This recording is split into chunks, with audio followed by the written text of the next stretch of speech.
Jesse. This is going to be a really unusual message for one big reason, and it's this. I'm going to be talking almost exclusively to Jesse. I'm going to be doing that because he's asked me to provide him with a charge as he enters ordained ministry, and so that's the goal. Others in the room, you might gain something from what I'm about to share, and I hope you do. But my attention will stay on this text that Jesse's asked me to explore, and more specifically, how exactly it provides the comfort and the challenge of the gospel, especially here at the start of Jesse's strange new vocation as a Christian pastor. And so I invite everyone to overhear and eavesdrop on this pastor-to-pastor conversation. One step maybe beyond preaching to the choir. This is me preaching to the preacher.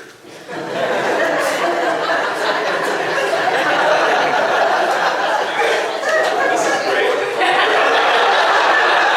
How long do I have? As long as you want. Jesse, you've asked me to take my charge out of John chapter 21, verses 15 through 19. So I'm going to read that for us now. This is what the disciple who Jesus loved writes, the beloved disciple.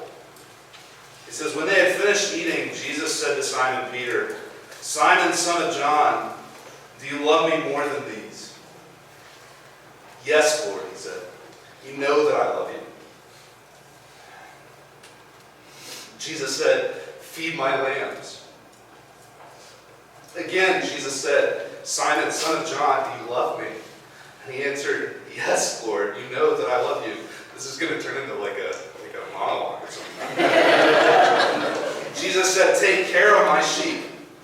And the third time he said to him, "Simon, son of John, do you love me?" And Peter was hurt because Jesus asked him the third time, "Do you love me?" And he said, "Lord, you know all things. You know that I love you." And Jesus said, "Feed my sheep. Very truly, I tell you, when you were younger, you dressed yourself and went where you wanted, but when you're old, you will stretch out your hands and someone else will dress you and lead you where you do not want to go." Jesus said this to indicate the kind of death by which Peter would glorify God. And then he said to him, "Follow me." As you know, this passage is generally interpreted as the restoration of Peter. And Jesse, I know you're familiar with Peter's story. On the night that Jesus is betrayed, John and Peter follow after him in the cold darkness as he's led from place to place by his accusers. And Peter, who's so far been unwilling to acknowledge that the Son of God must suffer and die, he just can't make sense of it. He can't accommodate it in the picture that he's forming of Christ. Peter finds himself denying any association with the man he's been following for years now at this point. He openly denies Jesus, and he does it 3 times out of fear, out of trauma, out of adrenaline and stress. Now fast forward through to the events of the crucifixion, and we find John there at the foot of the cross with Jesus' mother, Mary, but Peter's nowhere to be found.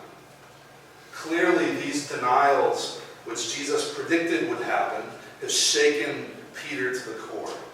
And yet, after the resurrection, we're told that Jesus appears to his disciples, presumably Peter included. And there's kind of a happy resolution of sorts. In fact, that in chapter 20, Jesus breathes on the disciples and gives them the Holy Spirit. And when John tidies up the whole book with this fitting conclusion. He says, Jesus performed many other signs in the presence of his disciples, which are not recorded in this book, etc., etc., etc. And that would have been a really logical place to land the plane. But it would leave Peter's story unresolved. And so we get this strange epilogue to address the unfinished business.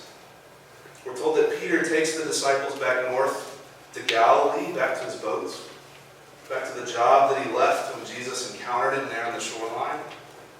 It's funny, in chapter 21, verse 3, Peter says, and you can hear the exhaustion and confusion in his voice, deep sigh. I'm going out to fish.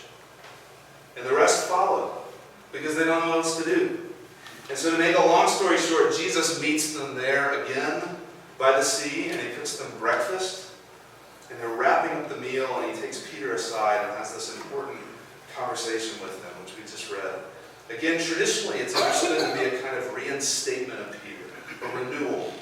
With each question that Jesus repeats, he's making atonement for those instances of denial, one by one, asking him 3 times, as deeply as uncomfortable as that is, giving him honest opportunities to answer correctly, to reverse all of the things that he got wrong back in Jerusalem when his whole world collapsed around his head. Even the fire where Jesus had prepared breakfast links these 2 events together, because Peter had denied Jesus that night while warming himself at a fire. And now he's encountering Jesus around another fire, a morning fire, a breakfast fire. And this time what was unraveled is getting rebraided together, reconstituted. He's getting his second chance. But Jesse, I do not want to get caught in the tradition here. Because yes, this is a message about the restoration and forgiveness that Peter needs, and you will need that throughout your ministry in superabundance.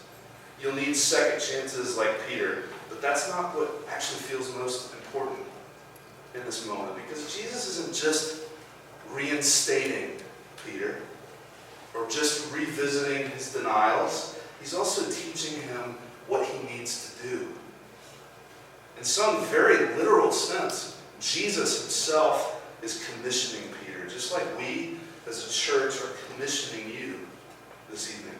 Which means that the clarity that Jesus is giving Peter can be a great source of clarity for you. And it's a clarity that comes in those 2 phrases that he repeats. When he says, Peter, do you love me? Feed my sheep. So let me tell you what I think he's getting at. With respect to that question, do you love me? Jesus is cutting right to the chase, isn't he? Imagine all the other great questions he could have asked Peter in that moment, or just told him.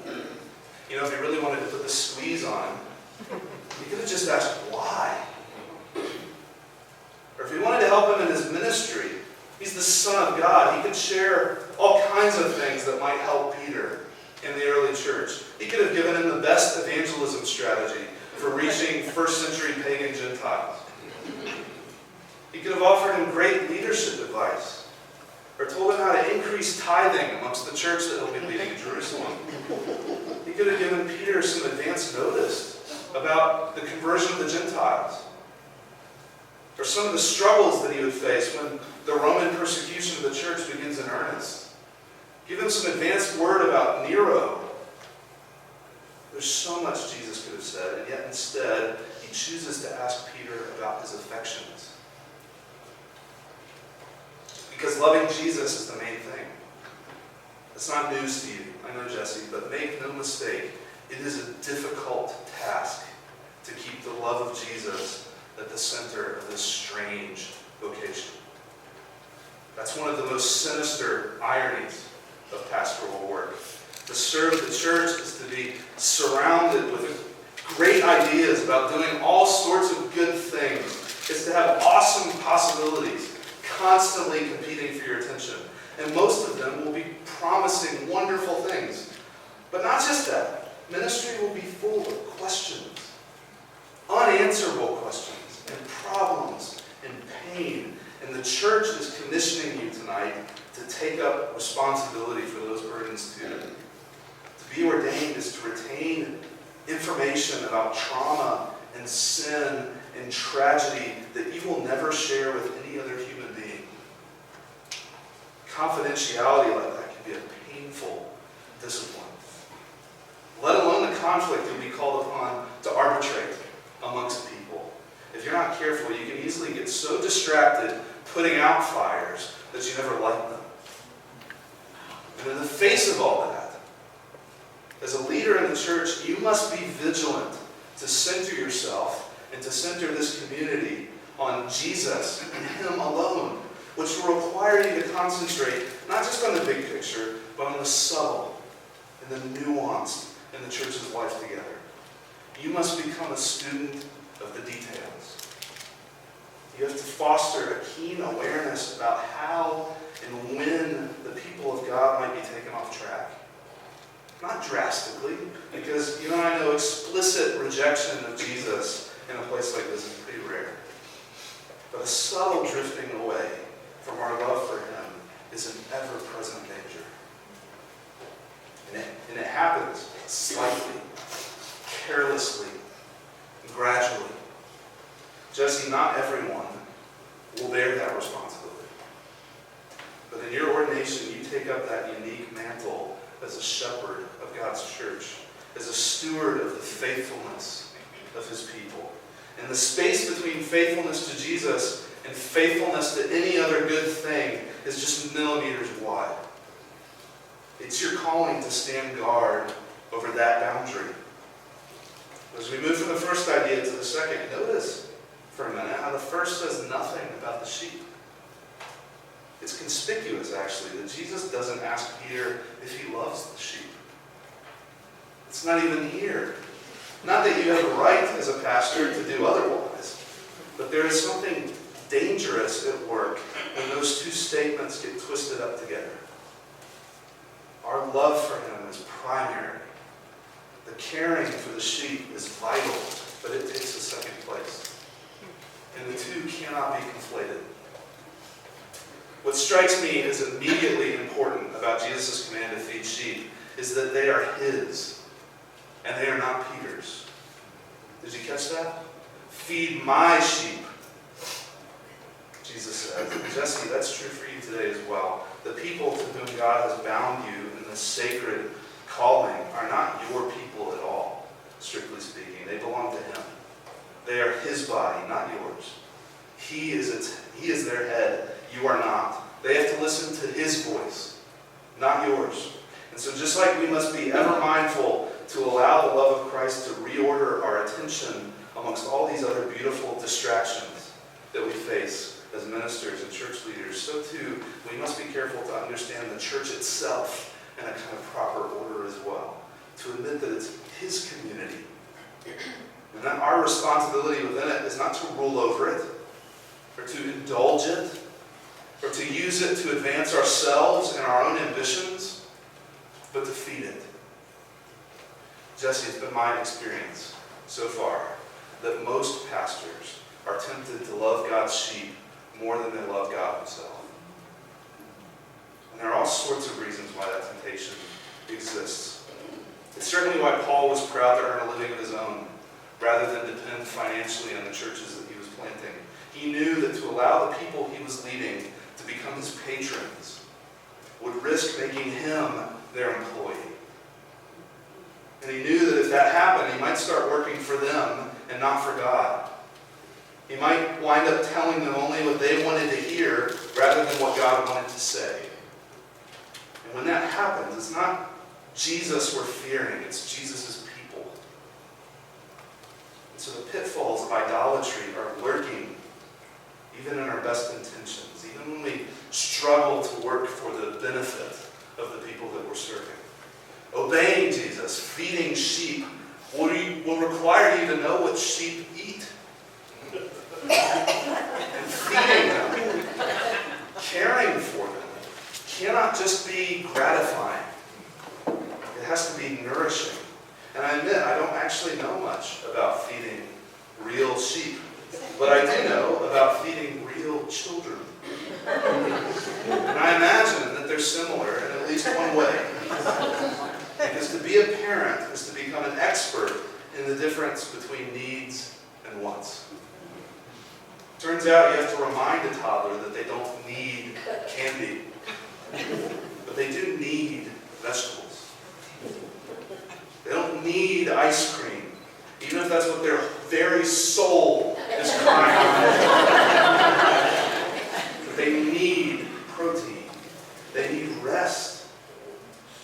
And so if I'm going to actually feed my children and not just cater to them, I have to look past them or even through what they express in order to acknowledge needs that they may not even always realize that they have themselves. The pastoral care that you'll be exercising within the church, Jesse, will be similar. Not because the church will never be able to discern what it needs versus what it wants, but because it has delegated that task to you. The task of safeguarding that distinction. It's asking you to do that on their behalf. It's entrusting you with the weighty responsibility of discerning the difference between what it might sometimes want and what it might always require. And if we neglect that obligation as pastors, if we let the sheep feed themselves, then not only do the sheep have to be their own shepherds, but we betray the commission they've given us. And more gravely, if we don't feed them, then we're thrown back on the first question, and they'd be justified in questioning our first love. Those who know you and love you weren't sure we could get through this service without making some kind of reference to Eugene Peterson. So I think we are long overdue for a quote. And this comes from the contemplative pastor, Jesse, and it's from that chapter I told you about that made me weep. Weep in my office. I think it captures what Jesus is trying to ask Peter to do, and also what he's asking you to do, what we're asking you to do tonight. Peterson's taken on the voice of the church, the people he's serving. He's imagining what they might tell him as their pastor, if they could all get together and form a committee and actually write it. But this is what they would say.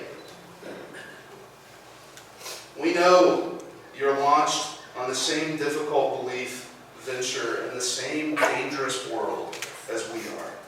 We know your emotions are as fickle as ours, and your mind is as tricky as ours. That's why we're going to ordain you, and why we're going to exact a vow from you. We know there will be days and months, maybe even years, when we won't feel like believing anything, and won't want to hear it from you. And we know there will be days and weeks and maybe even years when you won't feel like saying it. And it doesn't matter. Do it. You are ordained to this ministry, vowed to it. There may be times when we come to you as a committee or delegation and demand that you tell us something else than what you're telling us now. Promise right now that you won't give in to what we demanded. Listen to this, Jesse. You are not the minister of our changing desires or a time-conditioned understanding of our needs or our secularized hopes for something better. With these vows of ordination, we are lashing you fast to the mast of word and sacrament so you will be unable to respond to the siren voices. I think that's my charge to you. In the presence of this church that has seen fit to commission you as a pastor, allow this ordination to bind you firmly to Jesus and nothing else. The community gathered here around you isn't demanding your unqualified loyalty. They're not just hiring another helping hand. They don't want a waiter. And they don't need you to love them above all other things. They need you to reserve that kind of love for Christ alone. And so here in their commission, a desire to set you apart for their good, even when that might chafe with their own wills. Even when serving them will not please them. Even when they want nothing to do with the path that Jesus has for them. You're their alarm clock. You're their dietitian. You're their calendar. You're their constant reminder. You are their shepherd. And so hold fast to the clarity of that purpose, even when it starts to feel crowded out by other expectations. Either the ones that you put on yourself, or the ones placed upon you from people that you will grow to love. Be diligent to preserve that clarity, because it won't always be so obvious. But in this church's brave decision to ordain you, Jesse, you've been granted marching orders for the rest of your life.